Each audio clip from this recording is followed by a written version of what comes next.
정치 마스터 시작합니다. 김상일 정치평론가 장성철 공론센터 소장과 함께합니다. 어서 오세요. 안녕하세요. 네, 정청래 더불어민주당 대표 오전에 국회 본회의장에서 첫 교섭단체 대표 연설했습니다. 주요 발언 듣고 본격적으로 이야기 나눠보겠습니다. 내란 청사는 정치 보복이 아닙니다. 내란 청사는 권력을 사유하고 분단을 악용하고 정의의 가면뒤에서 저질렀던 악행을 청산하자는 것입니다. 내란 청사는 권력 다툼이 아닙니다.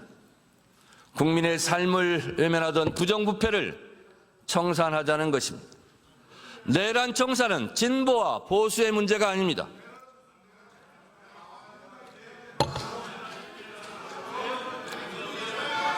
국민의힘 의원 여러분, 경청해 주십시오.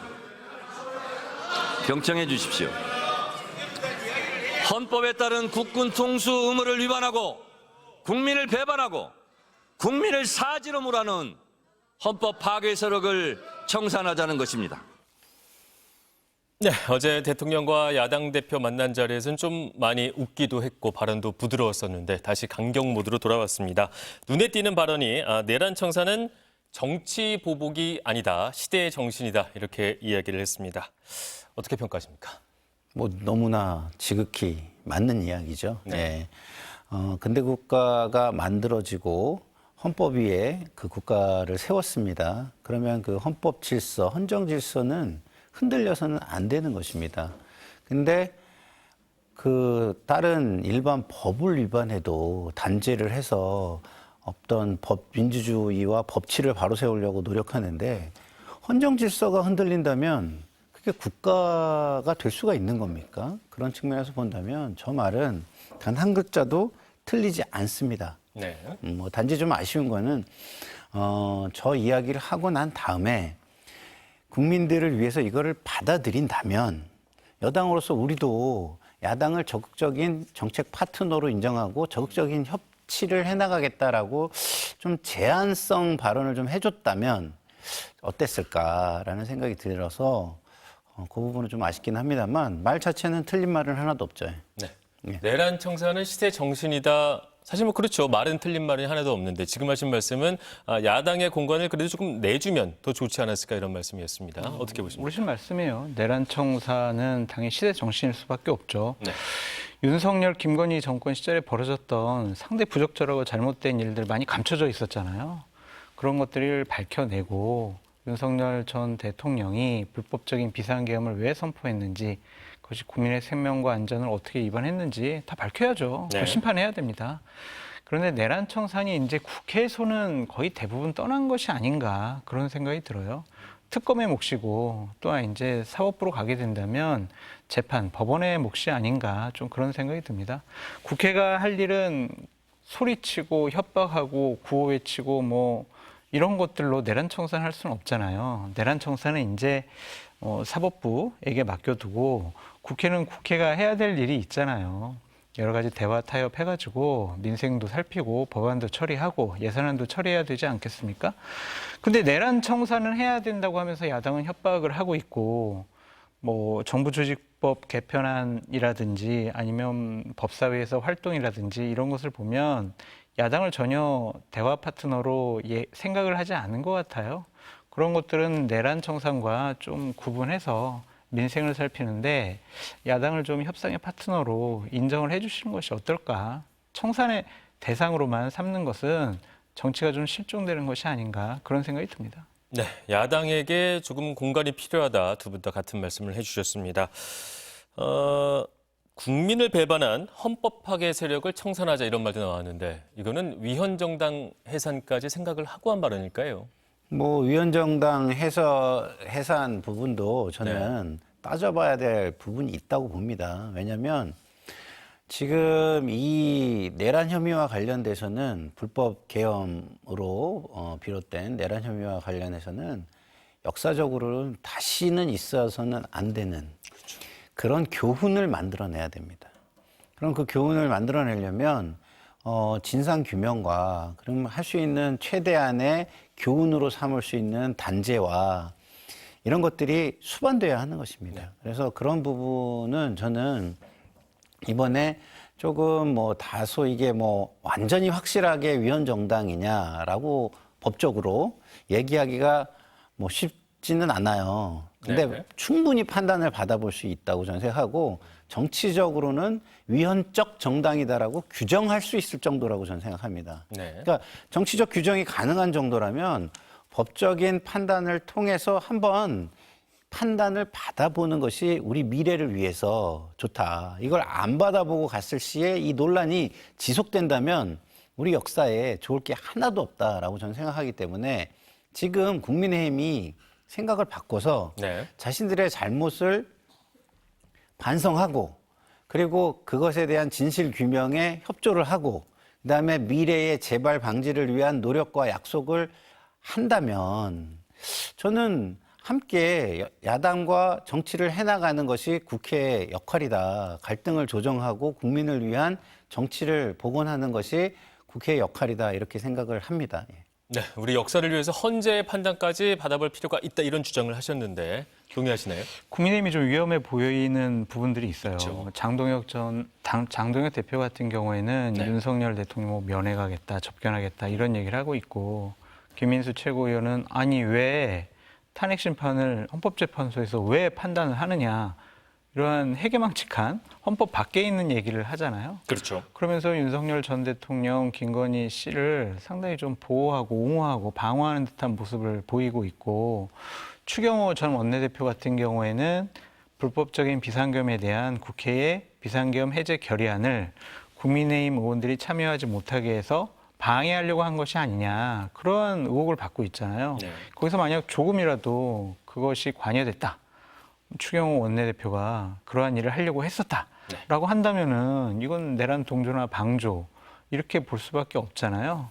그래서 이러한 취약한 부분들을 미리 좀 국민의힘 쪽에서 정리하는 것이 어떨까 좀 그런 생각이 들어요. 미리 정리한다는 건 어떤 행동을 예를 들면은 말씀하시는 거죠? 그렇게 좀 오해 아니면 의혹을 받고 있는 네. 그런 분들은 좀 탈당을 먼저 해서 이 부분과 관련해서 내가 아무런 잘못이 없다는 것을 입증하고 난 다음에 나는 복당을 하겠다라든지 아니면 장동혁 당 대표께서 저러한 부분들은 미리 좀 선제적으로 정리하는 모습 그런 분들에 대해서 좀 탈당을 좀 해주시라 이런 정치력을 좀 발휘하는 것이 어떨까 좀 그런 생각이 들어요.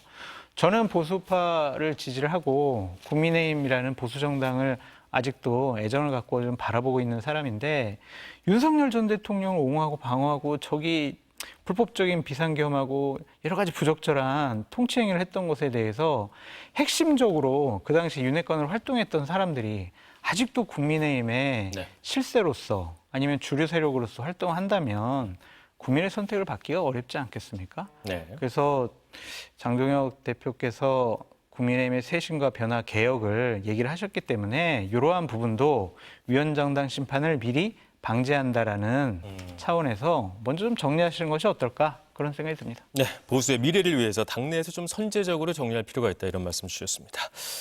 자, 그렇다면 이번에는 권성동 의원에 대한 얘기를 해보겠습니다. 오늘 본회의에서 체포 동의안이 보고됐습니다. 통일교 측으로부터 불법 정치자금 받은 혐의로 구속영장이 청구가 됐는데 당사자는 이미 불체포 특권 포기 의사를 밝힌 상황이고요. 그렇다면 아마 민주당은 이번 주 본회의를 열어서 표결을 할 것으로 보이는데 장동혁 대표가 좀 적극적으로 방어에 나설까요? 아니면 어떤 스탠스를 취할 것 같습니까? 현실적으로 방어가 어려운데 어렵죠. 네. 방어에 나서는 것은 저는 별로 국민의힘의 정치적인 회복에 도움이 되지 않는다고 생각합니다. 오히려 국민에게 약속했던 정치인 특권 내려놓기를 적극적으로 이번에 뭐랄까요? 실행하는 그런 모습을 보여주는 반전의 모습을 통해서 국민의 신뢰 회복을 꾀하는 게 오히려 좋은 전략이다 이런 생각이 들고요. 네. 지금 권성동 의원 같은 경우는 드러나고 있는 정황 증거가 굉장히 구체적이고 그리고 좀 뭐랄까요? 굉장히 의미 있는 증거력이 굉장히 커 보이는 그런 것들이 많습니다. 근데도 저렇게 망설이는 이유는 특검에 의해서 다른 의원들까지 저런 특검의 대상이 되고 다른 의원들에게도 체포동의안이 올까봐 걱정을 불똥이 하는 튈까 봐? 걱정을 하는 것 같아요. 이런 일이 계속 있을까봐 네네. 걱정을 하는 것 같은데 그 역시도 마찬가지입니다. 다른 의원들한테 체포동의안이 와도 막을 수 없습니다. 지금 현실적인 구조가 그래요. 네.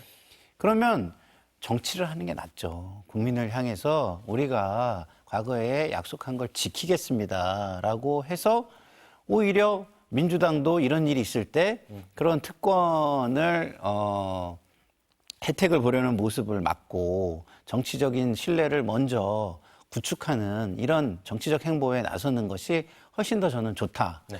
중장기적으로 훨씬 좋다. 단기적으로도 물론 저는 그것이 좋을 수 있다라고 생각합니다. 네, 수사를 피할 수 없다면 차라리 정치를 하는 게 나은 것 아니냐 이런 말씀이었는데요. 저는 장동혁 대표가 적극적으로 보호할 것 같지가 않아요. 그렇지 않을 것 네, 두 가지 이유인데 하나는 보호하고 방어할 수단과 방법이 별로 없어요. 네. 본인 스스로 불체포 특권 포기하겠다고 얘기를 했고 체포 동의안이 국회에서 통과되고 법원에서 영장이 발부가 된다고 하면 그래서 어떻게 방어하겠습니까? 그렇죠. 그러면은 권성동 의원이 예를 들면 불체포 특권은 포기했는데 구속영장 나왔네. 그럼 나는 당사로 숨어 들어가서 나는 내 스스로 방어막을 칠 거야. 그것을 우리 당에서 보호해야지라고 장동혁 대표가 결심하기에는 좀 쉬워 보이지 않는다. 네. 그런 생각이 들고 네. 두 번째 이유는 정치적인 역학 관계 구도 때문인 것 같아요. 장동혁 대표는 대단히 지금 당내에서 취약한 권력 기반 위에 있잖아요. 그렇죠. 그런데 친윤 주류 세력들이 한 명씩 두 명씩 사라지게 되면 본인이 당내의 주류 세력으로 등장할 수 있고 또는 당대표라는 권한을 갖고 주류 세력을 형성할 수 있다라는 정치적인 판단을 할 것 같습니다. 그래서 과거에 윤석열 전 대통령과 함께 국정을 운영했던 핵심 실세로 활동했던 분들에 대한 방어는 별로 마음에 내켜서 할 것 같지가 않아요. 그래서 저는 그렇게 적극적으로 보호할 것 같지는 않다. 그런 생각이 듭니다. 핵심 친윤 중에 친윤이었던 권성동 의원을 적극적으로 방어할 것 같지는 않다 이런 말씀 주셨습니다. 국민의힘 송원석 원내대표 어제 회담에서 장동혁 대표가 요구했던 사항을 거듭해서 강조했는데요. 관련 발언 들어보고 오겠습니다. 헌법상 근거가 없는 특별재판부 설치와 3대 특검 영구화 기도를 중단할 것, 노란봉투법 등 주요 악법에 대한 보완 입법을 추진할 것, 최교진 교육부 장관 후보자의 지명을 철회할 것, 최소한 이 세 가지는 반드시 수용되어야 합니다. 정부 여당이 제1야당 대표의 요구에 대해서 진정성 있는 답변을 내놓지 못한다면 이재명 대통령이 말하는 대화와 협치는 허울 좋은 말잔치로 전락하게 될 것입니다. 네, 어제 장동혁 대표가 특검 연장, 내란 특별재판부 설치에 대해서 대통령의 거부권, 제2요구권을 요구를 했었는데 이와 관련해서 내란 특별재판부에 관련돼서 민주당 내부에서 사실 처음으로 공개적인 좀 반대의 목소리가 나왔습니다. 판사 출신의 박희승 의원인데 이런 얘기를 했습니다. 국회가 나서서 직접 공격하고 법안을 고친다는 것은 윤 전 대통령이 국회 삼권 분립 정신을 무시하고 계엄을 발동해서 총칼을 들고 들어온 것과 똑같다. 상당히 좀 강한 수준의 메시지를 이야기를 했는데 물론 이거를 계엄과 특별 내란 설치 재판부 이거를 당연히 동일시할 수는 없겠죠. 근데 이번 발언 어쨌든 민주당 내부에서 첫 공개 발언이었는데 반대하는 어떻게 들으셨는지요? 그러니까 이거를 정량적으로 동일시했다 이렇게 얘기하는 것은 이 말을 아예 듣기 싫은 저는 변명에 불과하다고 봅니다. 네. 물론 정량적으로는 실제 행한 것 그리고 또 군대와 총칼을 동원한 것 이것이 훨씬 위중하죠. 그렇죠. 네, 그렇지만 어쨌든 어떤 헌정 질서를 흔든다는 본질에서는 그것과 본질적으로 닿아 있는 부분이 있다 이 얘기를 하는 것이거든요. 그러니까 네. 표현이 과했다 이것만 볼 것은 아니다. 달을 가르치고 있으니 좀 부적절한 방식으로 가르쳤다고 하더라도 달을 봐야 된다 이 말씀을 드리고 싶고요. 네. 자, 정청래 대표가 아까 연설한 부분에 대해서 제가 헌정질서라는 헌법이라는 헌법 정신에 너무나 부합하고 맞는 이야기다고 얘기했잖아요. 네. 박희승 의원의 얘기도 뭐 비교를 무엇을 들어서 했다는 것만 빼면 하나도 틀린 게 없습니다. 그럼 평론가님은 내란 특별재판부는 무리수인 부분이 있다라고 판단을 하시는 건가요? 저는 그렇게 생각합니다. 네. 왜냐하면 우리 근대 국가는요, 헌법에 기반을 하는 것이고요. 거기에서 어떤 시시비비와 문제를 공적으로 해결하는 건 형사사법 시스템이라는 걸 통해서 하게 돼 있습니다. 네. 근데 입법이 그것을 하기 위해서 예를 들어서 의도적 입법을 한다면 우리의 헌법의 정신인 상권 분립에 의한 형사사법 시스템은 공정성을 잃게 되는 것이죠. 네. 그러면 헌정 질서가 흔들리는 것입니다. 그 역시도 그런 측면에서 본다면 쉽게 할 수 없는 것이라고 저는 생각하고요. 내란 전담 재판부가 필요하다면 법원에 건의를 해서 국민들에게 이것을 집중적으로 다룰 수 있는 재판부를 만들어 달라고 하고 법원의 결단으로 하는 것이 맞지, 이걸 법을 동원해서 입법권을 동원해서 사실상 법원의 영향력을 행사하고 재판의 영향력을 행사한다면 그것은 상권 분립을 무너뜨리는 행위다라고 저는 봅니다. 네. 근데 민주당 내 강경파 목소리가 워낙 크다 보니까 이런 주장들이 아직까지 많이 나오지 않고 있는 편인데 네. 이번 발언을 계기로 조금 더 이런 목소리들이 커질 가능성도 있다고 보시는지요? 지금 이 목소리는 상당히 크기 때문에 우려돼서 한 것입니다. 네. 이런 이야기를 하는 게 쉬울까요? 지금 정치의 어떤 환경을 한번 보세요. 바른 얘기, 이런 얘기를 하기 굉장히 어렵습니다. 그렇죠. 바른 얘기를 하면 다 어떻게 치부되냐면 적과 동조하는 거 아니냐. 사실상 너는 적의 동조 세력이다. 뭐 이렇게 얘기를 듣고 있는 상황이에요. 네. 심지어 장동혁 대표는요, 패널을 인증을 하겠다고 합니다. 이런 지금 정치적인 환경 속에서 공직에 나가는, 그리고 그 당의 공천을 받아서 공직에 나가야 되는 선출직 후보가, 선출직 공직자가 저런 얘기를 하기가 쉬웠을까요? 저는 쉽지 않았었다고 생각합니다. 저 말로 인해서 다음 선거에 출마가 어려워질 수도 있는 거예요. 네. 그 정도의 얘기를 했다는 것은 그만큼 이게 당내에 심각할 정도로 논의가 이루어지고 있다는 의미인 것이고요. 예. 그리고 그런 부분에 대해서 자신의 정치적 어떤 생명을 걸고 네. 자신의 신념을 이야기한 것이다, 이렇게 봐주는 것이 맞다라고 봅니다. 알겠습니다. 박희승 의원의 발언은 어떻게 보셨나요? 용기 있고 현명하고 상당히 적절한 발언이고 판단이다, 그런 생각이 좀 들어요. 네. 사법부가 잘못하는 거 있으면 견제와 균형의 원리로서 사법부의 잘못된 방향을 바로 잡으려고 하면 돼요. 근데 입법권을 갖고 있다고 해서 과잉 입법을 통해서 사법부를 지배하겠다, 우리 진영에서 우리 당이 원하는 재판 결과를 이끌어내겠다, 이런 식으로 사법부를 지배하려고 하는 모습으로 보이는 것은 민주주의 원리와는 맞지 않은 것 같습니다. 네. 지난 12월 3일 날 민주당에서 당시에 민주당 의원 전체 이름으로 내란 특별법을 발의를 했잖아요. 네. 거기서 내란 특별 재판부도 있었어요. 근데 지금까지 통과 안 시키다가 한덕수 전 국무총리 구속영장이 기각되니까 그때서야 아이고 우리 내란 재판부 필요하구나, 이렇게 목소리가 나온단 말이에요. 네. 그런 것들은 법원의 권한입니다. 그것을 존중해주고 잘못됐으면은 국회에서 충분히 사법부에 대한 국정감사라든지 상임위 출석시켜가지고 여러 가지 확인하고 오류를 잡을 수가 있거든요. 근데 저렇게 지배하려고 하는 모습은 옳지 않은 것 같다, 그런 말씀 드려요. 알겠습니다. 그런 가운데 민주당은 또 새로운 특검을 언급하고 있습니다. 관봉권 띠지 분실 사건에 대해서 상설 특검을 추진하자, 이런 방안인데 지난 금요일에 법사위가 열렸었죠. 이 자리에 나왔던 검찰 수사관들이 관봉권을 본 적이 없다, 이렇게 이야기를 했고, 이에 대해서 정성호 법무장관이 어제 퇴근길에 상식적으로 납득하기 어렵다, 이렇게 반응을 보였습니다. 결국 이 문제도 특검으로 가게 될지, 또 이렇게 특검이 늘어나고 또 연장되는 지금 상황은 어떻게 보는지 궁금합니다. 이거는 검찰이 국민의 신뢰를 잃었기 때문에 나타나는 현상들입니다. 네. 그렇기 때문에 검찰에서 책임을 지고 이런 국민 불신에 대해서 본인들이 어떻게 신뢰를 다시 회복할 것인가에 대한 특단의 대책을 스스로 논의를 해야 돼요. 네. 근데 그런 논의가 전혀 없습니다, 지금.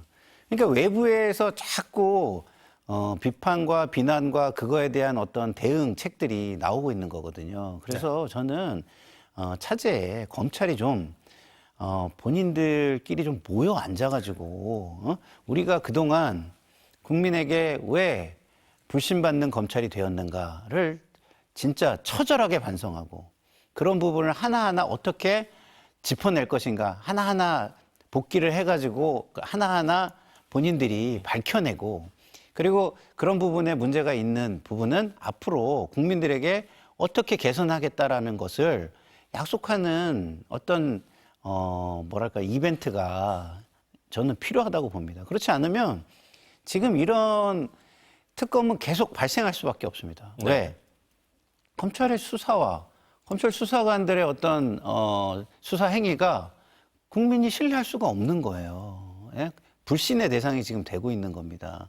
그러면 검찰 수사가 불신을 받으면 특검으로 가는 건 지금까지 우리가 해왔던 거예요. 네. 근데 지금은 불신이 너무 만연돼 있기 때문에 뭐 하나만 있어도 특검 얘기가 나오는 겁니다. 그렇기 때문에 저는 그 주체인 검찰에서 지금이라도 좀 늦은 감이 있습니다만 지금이라도 스스로 제가 말씀드린 것을 한번 고민해 봤으면 좋겠다 이런 생각이 듭니다. 알겠습니다. 말씀을 듣고 보니까 실제로 검찰개혁 얘기가 나오면 다양한 방면에서 이제 이렇다 저렇다 검사들의 이야기는 많이 나오는데 자신들끼리 어떤 처절하게 한번 그렇죠. 얘기하는 그런 대화 과정은 본 기억이 없는 것도 없죠. 같습니다. 네.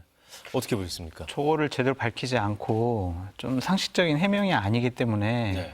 검찰 개혁의 하나의 당위성을 저것이 그렇죠. 보여주는 것이다라는 좀 생각이 들어서 네. 저는 상설특검을 통해서 저런 것들은 밝혀져야 된다고 생각이 들어요. 검찰 네. 스스로 저것들을 밝히고 감사를 해가지고 국민들께 소상하게 진실을 얘기한다? 그건 좀 불가능해 보입니다. 그렇기 때문에 저것은 제3의 기관에서 한번 검토해보고 조사해보는 것이 어떨까? 왜냐하면 검찰에서 어떠한 해명을 내놓더라도 저 수사관들이 국회에 나와서 한 얘기 이상으로 뭘 밝혀낼 수 있겠어요? 기억이 안 난다, 난 모른다. 그거밖에 더 할 게 없잖아요. 네.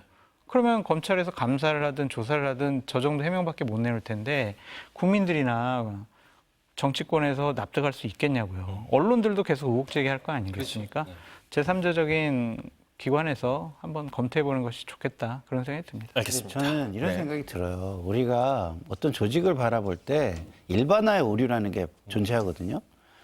자, 한 조직에는 다양한 사람들이 존재하는 겁니다. 네. 검찰도 정치 검찰만 있는 게 아니에요. 진짜 그렇죠. 소명의식을 가진 검찰도 있고 소명의식을 가진 수사관들도 있습니다. 기자들도 마찬가지입니다. 한 언론사에 있다고 해가지고 그냥 어디 기자 이렇게 읽혀지고 규정되는 거 저는 맞지 않다고 봅니다. 네. 그래서 똑같은 방식으로 모든 조직은 그 안에 개혁의 어떤 여지가 남아 있다고 보기 때문에 네. 그걸 한번 본인들이 해보고 안 되면 국민들은요 더 뭐랄까요 가혹하게 개혁의 칼날을 들이댈 것입니다. 네. 그래서 저는 내부의 어떤 자정의 에너지, 동력도 좀 우리는 좀 믿어주는 것도 필요하다 이런 생각이 듭니다. 알겠습니다.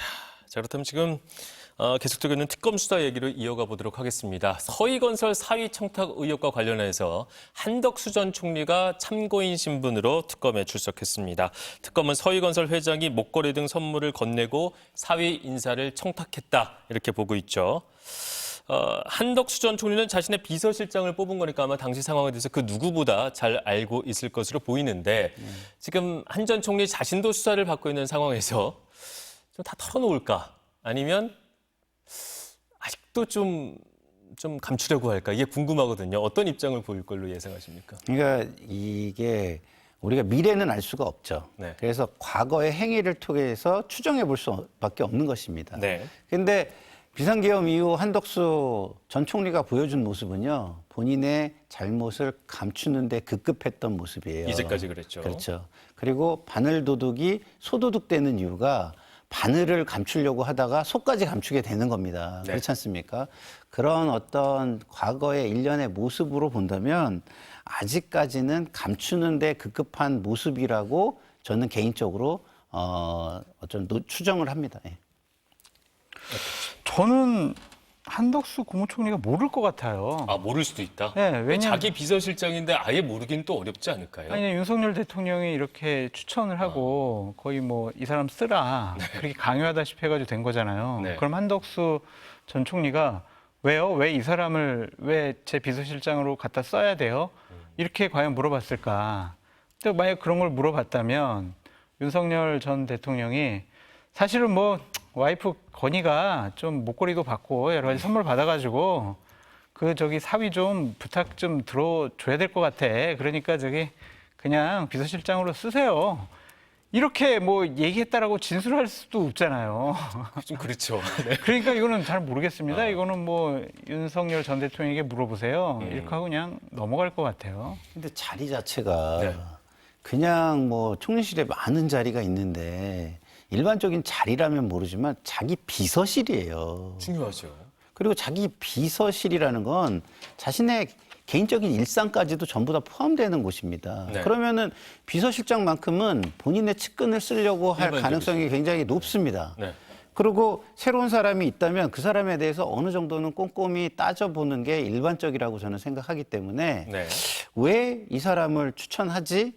라는 차원에서 좀 어느 정도의 정보들을 당시에 좀 검증해보고 그랬을 가능성이 상당히 있다. 그렇다고 한다면 그런 얘기들을 솔직하게 저는 해주면 됩니다. 이게 관여가 될 수 있는 것인지 아닌지는 우리가 몰라요. 네. 모르지만 협조적일 거냐 아닐 것이냐, 감추려고 할 것이냐 아닐 것이냐 이런 부분에 대해서 우리는 이야기를 하고 있는 것이라는 말씀을 드립니다. 알겠습니다. 윤석열 전 대통령의 성품상 네. 만약에 한덕수 전 국무총리가 이 사람은 누구 백이지 누구 추천이지 막 알아보고 다니면 거참 쓰라면 쓰지 말이 많네. 어? 당신 말이야. 제가 다시 생각해봐야 되겠어. 뭐 이러지 않았을까요? 그러니까 네. 성품을 아니까 그러진 않았을 것 같고 그냥 특검에 출석해서도 잘 모르겠습니다. 네. 그럴 것 같아요. 그 말씀에 따르면 오늘 참고인 조사는 무척 헛헛한 조사가 될 가능성이 그럴 것 같아요. 높겠군요. 예. 네. 아, 이것도 모르세요? 이런 질문을 할 수도 모른다는데 있고. 어떻게 할 거예요? 알겠습니다. 김상민 전 부장검사 얘기해 보겠습니다. 역시 피의자 신분으로 특검에 소환이 됐습니다. 이우한 화백 그림을 구매해서 김건희 씨에게 전달한 것으로 알려져 있습니다. 김건희 씨가 김 전 검사를 지난 총선에서 출마시키려 했다. 이런 의혹의 핵심 당사자이기도 한데 발언 먼저 들어보겠습니다. 저도 수사를 오랫동안 해온 사람이지만 수사하면서 가장 경계해야 될 부분이 확정 편향의 오류입니다. 지금 특검 수사를 통해서 누설되고 있는 많은 수사 관련 정보들이 많은 오해와 억측에 기반하고 있는 것 같습니다. 오늘 그 부분에 대해서 상세히 소명하고 나오도록 하겠습니다. 네, 당시에도 총선 출마 강행이 논란이 됐었는데 특검은 오늘 수사에서 어떤 부분에 집중을 하게 될까요? 저는 일단 지금 저 들어가는 김 전 검사를 보면서 네. 아니 그렇게 오해와 억측에 기반한 언론의 보도가 그동안 있었다면 왜 그동안 가만히 있었죠? 본인에게 굉장히 치명적인 보도들 아닌가요? 네. 그러면은 그런 억측과 오해를 풀기 위해서 일찌감치 나섰어야 되는데 나서지 않고 이제 와가지고 오해와 억측이라고 하는 것 자체가 국민들이 상당히 의아하게 생각할 것이다라는 측면에서 네. 확증 편향 이런 말을 쓰는 거는 옳지 않다는 생각이 들고요. 네. 그리고 오늘 특검은 당연히 왜 김영선 의원이 갑자기 그렇죠.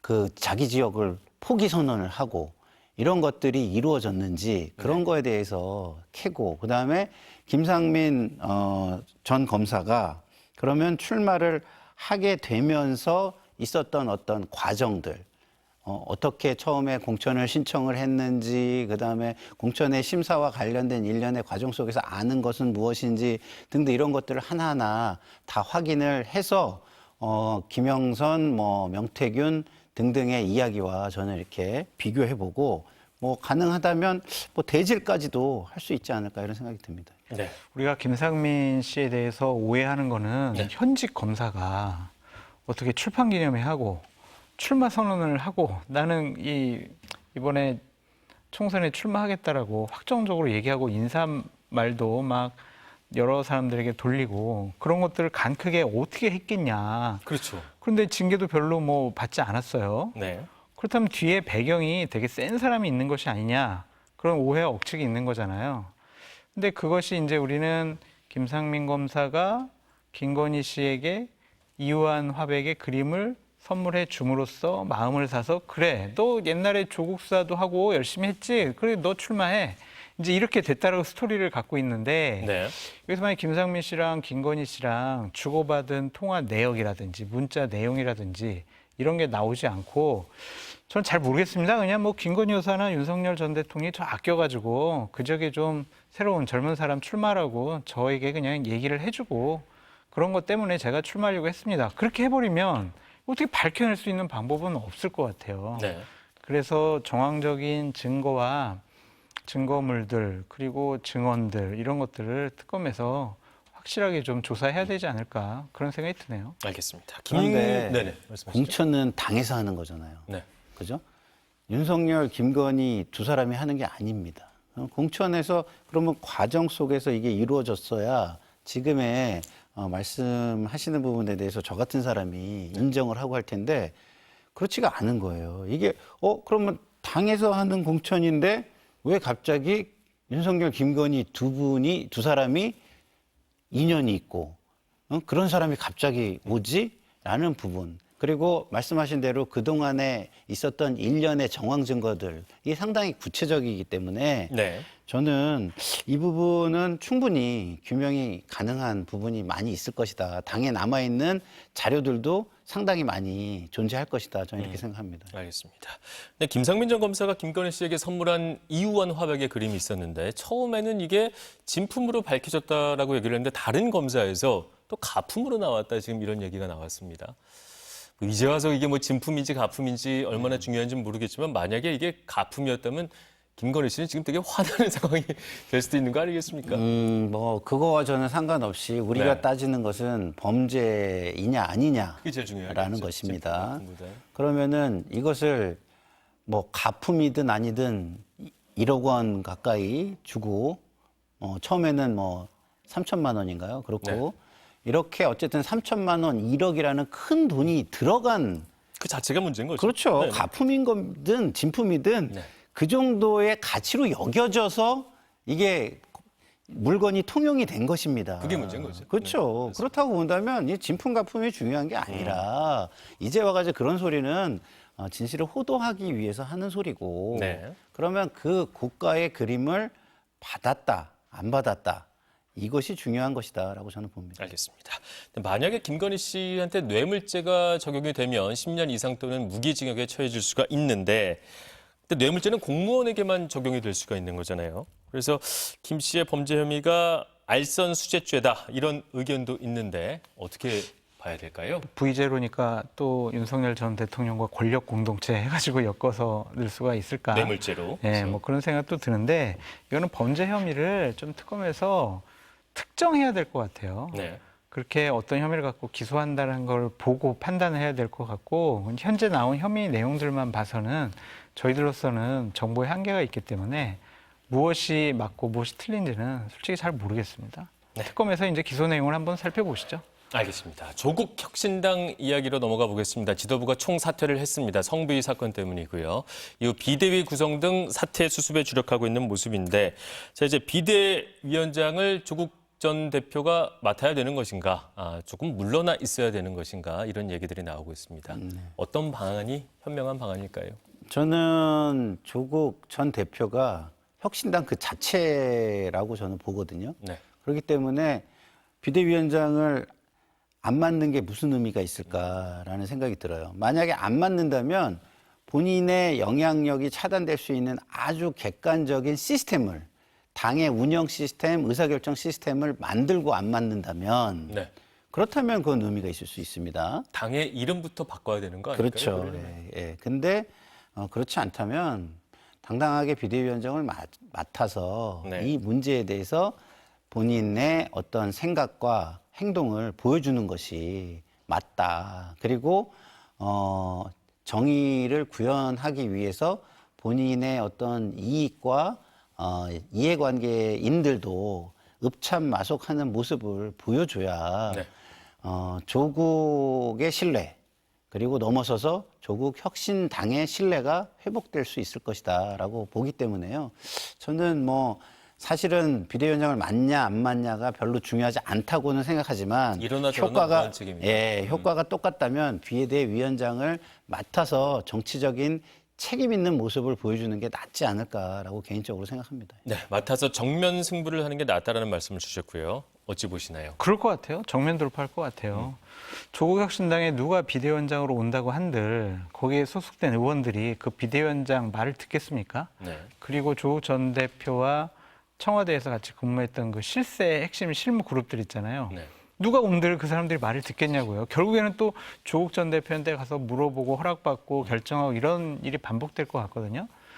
이제 그분들 같은 경우는 이제 등판 시켜가지고 정면 돌파합시다. 책임감을 갖고 합시다. 이렇게 결정할 가능성이 높아 보입니다. 네, 알겠습니다.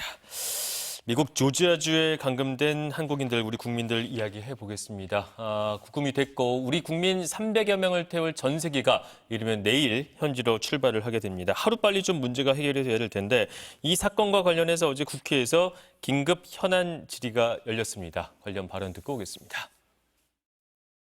좋은 방향으로 E4와 또는 쿼타 또는 두 개를 다 합해서 할 수 있는 모든 것을 협상을 해보도록 하겠습니다. 러트닉 장관에게도 분명히 말씀드렸던 게 아니 우리한테 투자를 하면서 이렇게 비자 문제를 이렇게 보수적으로 보면 어떻게 하느냐는 분명히 이야기를 들었고 미국 이민당국에 의해서 구금됐던 우리 국민들께서 조만간 귀국할 예정입니다. 갑작스러운 일에 많이 놀라셨을 텐데 깊은 위로 말씀을 드립니다. 국민 안전의 최종 책임자인 대통령으로서 큰 책임감을 느낍니다. 관계부처는 모든 분들이 안전하게 돌아오실 때까지 상황을 계속해서 세심하게 관리해 주시기 바랍니다. 한미 양국의 동반 발전을 위한 우리 국민과 기업의 활동에 부당한 침해가 가해지는 일이 다시는 재발하지 않기를 바랍니다. 우리 정부는 유사한 사례가 반복되지 않도록 미국과의 긴밀한 협의를 통해 합리적 제도 개선을 신속하게 추진해 나가겠습니다. 네, 무한 책임을 느낀다는 이재명 대통령의 발언까지 들어봤습니다. 근데 참 저희로서는 어처구니가 없는 게 동맹국에 투자하라고 얘기를 해놓고 나서 체포 구금한 거잖아요. 미국 내에서까지도 지금 비판이 나오고 있는데 이게 그냥 발생한 일인지 아니면 트럼프 대통령의 어떤 남은 협상을 위한 의도가 있는 일인지 어느 쪽이라고 보시나요? 그러니까 그런 것들조차도 판단하기가 쉽지 않은 것이 지금 트럼프 행정부의 모습인 거예요. 네. 이거는 우리가 국민들, 특히 일반 국민들 같은 경우는 어떤 제도에 대한 예측 가능성이 있어야 그 세상을 살아갈 수 있고 그렇죠. 창조적으로 발전적으로 그걸 꾸려갈 수가 있는 겁니다.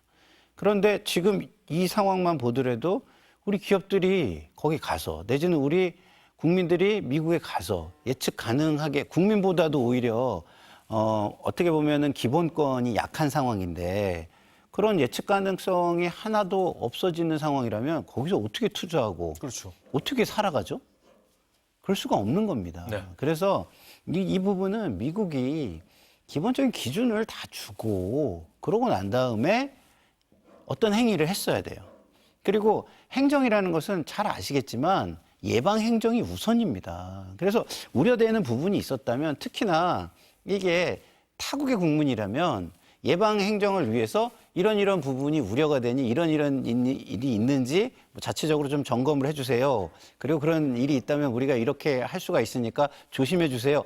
이런 식으로 하는 게 일반적인 겁니다. 그렇죠. 당연하죠. 근데 그런 게 지금 하나도 없는 거예요. 그래서 이게 트럼프 시대에 이게 뉴 노멀이 될 가능성이 있는데 이거는 예측 가능성이 없는 노멀이기 때문에 우리로서는 앞으로 투자를 원활하게 하기조차 굉장히 힘들 상황이다라고 생각하고요. 네. 그 부분을 미국의 여론, 언론과 그다음에 조야에 적극적으로 어필을 저는 해야 된다고 보고 앞으로 그냥 이 부분만 어떻게 해결하고 넘어가는 게 아니라 우리가 투자를 해나가고 우리 국민이 미국에서 어떠한 기업 활동이 됐든 아니면 관광 활동이 됐든 하는 데 있어서 어떤 예측 가능성을 높일 수 있는 대책이 강구돼야 된다. 저는 그렇게 생각합니다. 네, 트럼프 대통령도 처음에는 이민 단속국이 이제 할 일을 했다 이런 식으로 발언을 했다가 좀 문제가 커지니까 이제 살짝 한 발 빠진 모양새는 있었는데 이번 일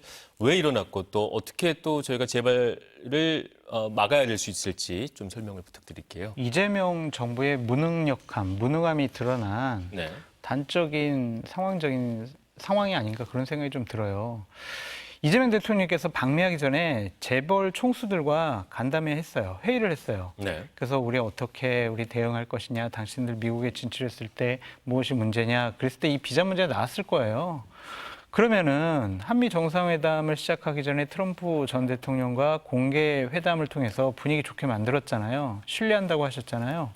트럼프는 이재명 대통령께 완전한 지원을 받을 거라고 그렇게 얘기했잖아요. 네. 그럼 비공개 회담이나 실무 회담 때, 자, 우리 공장 지으려면 우리 근로자들 와야 되는데 비자 문제가 조금 여러 가지 어려운 점이 있는 것 같습니다. 그러니까 대통령께서 특별히 좀 지시를 내려주셔가지고 이 비자 문제를 좀 해결해 주셔야 네. 저희가 투자도 활성화할 수 있고 빨리 공장 증설해서 지금 미국인들 일자리 창출에 도움을 드릴 수 있을 것 같습니다. 이 부분 좀 빨리 해결해 주십시오. 라고 저는 그 자리에서 얘기를 했었어야 된다고 봐요. 근데 그 얘기가 그 자리에서 안 나왔기 때문에 이러한 외교적인 참사가 나온 것이 아니냐라는 좀 생각이 들고 국회에서 현안질이라든지 아니면 국정감사를 통해서 한미 정상회담 때 이 비자권, 근로자들의 비자권이 이 정상회담 의제로 되어 있었는지 아니면은 우리 이재명 대통령께서 문제 제기를 했는지 이 부분도 좀 밝혀져야 된다라고 말씀을 드립니다. 문호한 정부는요. 사고가 터지고 난 다음에 저희들 긴밀하게 협의하고 합리적인 제도 개선을 하겠습니다. 사후적으로 얘기하는 거는 무능한 정부예요. 네. 실용적이고 유능한 이재명 정부는 저것을 반면교사 삼아가지고 앞으로 미리미리 저러한 일들이 벌어지지 않도록 외교적인 노력과 실무적인 대응을 하길 바랍니다. 네, 정상회담에서 이제 분위기는 좋았는데 실제로 정말 해야 될 얘기를 안 했다는 비판이었습니다. 저는 개인적으로는 납득 전혀 하기 어려운 말씀을 지금 해주신 건데요. 반론해 주시죠. 네. 자, 기업이 어느 나라에 들어가서 투자를 하고 하는 거는요, 기존의 관행과 제도를 다 맞춰서 하는 겁니다. 그 예측 가능성을 가지고 한다는 얘기예요. 제가 아까 말씀을 드렸잖아요. 사람이 어디에 사회에 가면 그 사회의 규칙을 깨기 위해서 범죄를 저지르기 위해서 들어가는 게 아니에요. 네. 그 관행과 예측 가능성을 가지고 그거에 맞춰가지고 하는 겁니다. 그런데 그렇게 했는데 지금 트럼프 행정부에서 많은 부분, 특히 이민 정책이라든가 뭐 관세 정책이라든가 이런 데에서 예측 불가능성이 너무나 커져 있는 거예요. 네. 자, 이게 정부가 처음에 대응을 해야 될 문제입니까? 아니에요. 기업의 이익을 위해서 먼저 대응할 문제입니다. 네. 그러면 기업이 그 정도를 생각 안 하고 특히나 대기업이었는데 그렇게 갔을까요? 저는 그렇게 보지 않습니다. 그런 속에서 기업이 이 투자를 하고 인력을 채용해서 쓰고 하는 데 있어서 어느 정도 예측 가능성을 가지고 저는 했다고 보는데 네. 그 예측 가능성이 지금 깨지고 있는 게 문제다. 이렇게 보는 게 맞고요. 트럼프의 문제다라고 보시는 그렇죠. 거죠? 트럼프 행정부의 문제인 것이고요. 그 새로 발생하는 예측 불가능성이 무너지는 문제에 대해서 국가가 좀 더 들여다봐서 재발되지 않을 수 있는 여러 가지의 경우도 미리 예측해가지고 협상을 해야 된다. 이렇게 보는 게 더 맞지 않을까 이런 생각이 듭니다. 투자라고 해놓고 취업 비자가 안 나와요. 그럼 이거 외교적으로 해결해야 되는 거 아니에요? B1, B2 이걸 가지고 근로자들이 가서 활동을 하게 되면 당연히 불법 체류자로 체포당하는 거 히스패닉계들 많이 체포당하는 거 봤는데 그런 거를 지금 미리 해결하지 않고 이제 와서 긴밀히 협의하겠다는 것이 우리나라 외교 정부의 무능력함을 드러낸 거지 이게 어떻게 세계사적인 관행이다. 아니면 트럼프의 문제다. 이렇게 볼 수 있습니까? 그러면은 이것이 문제가 아니라면은 트럼프의 문제라면 지금 긴밀하게 협의하고 합리적인 제도 개선을 어떻게 할 거예요? 이런 건 미리미리 외교적인 협상을 통해서 취업 비자 좀 나오는 것이 어려운 모양인데 대통령께서 많이 좀 배려해 달라 아니면 지시를 내려 달라 이런 식의 조치가 필요하지 않았나 그런 생각이 듭니다. 네. 알겠습니다. 우리 국민 300여 명이 구금됐었기 때문에 뭐 앞으로도 더 많은 분석과 비판들, 다양한 비판들 당연히 생각해보세요. 이루어져야 될 우리나라 거라고 대한민국 봅니다. 국민이 쇠사슬 발목에 차고 그러니까요. 네. 손목에는 수갑 차고 그렇게 끌려갔어요. 말도 안 되죠. 화장실도 정말 지저분하고 곰팡이 있는 그곳에서 지금 며칠째 있는 거 아닙니까? 네. 이거는 우리가 정상회담 전에 자 대통령님 가서 정상회담 잘하고 오세요. 우리 응원합니다. 국익에는 여야가 없죠. 진영이 없죠. 이렇게 하는 거랑 이러한 외교적인 실패가 나왔을 때 비판하는 거랑은 분명히 다르다라는 점을 말씀드리고 싶어요. 네. 마지막으로 짧게만 한 말씀 부탁드립니다. 보세요. 네. 이 투자 주체는요, 기업이라니까요. 정부가 하는 게 아니에요. 그리고 기본의 제도와 법률이 있어요. 그거에 맞춰가지고 하는 겁니다. 그런데 만약에 기업이 B1, B2 비자를 가지고 인력을 운영했다면 그건 그 기업의 문제인 겁니다. 저는 제가 듣기로는 B1, B2 뭐 이런 게 아니라 다른 비자 충분히 그 관행적으로 할 수 있는 비자를 가지고 있는 사람까지도 일괄적으로 싹 다 지금 데려갔다고 저는 듣고 있거든요. 네. 그렇다고 한다면 이것은 너무 과도한 트럼프 정부의 지금 행위고 지금까지 없었던 이례적인 행정행위다 이렇게 네. 보는 게 맞죠. 네, 알겠습니다. 앞으로 더 많은 분석과 비판 또 토론 있어야 될 것 같습니다. 대책도 당연히 있어야 될 것이고요. 정치마스터 오늘 여기서 마무리하겠습니다. 김상일 정치평론가, 장성철 공론센터 소장과 함께했습니다. 말씀 잘 들었습니다. 감사합니다.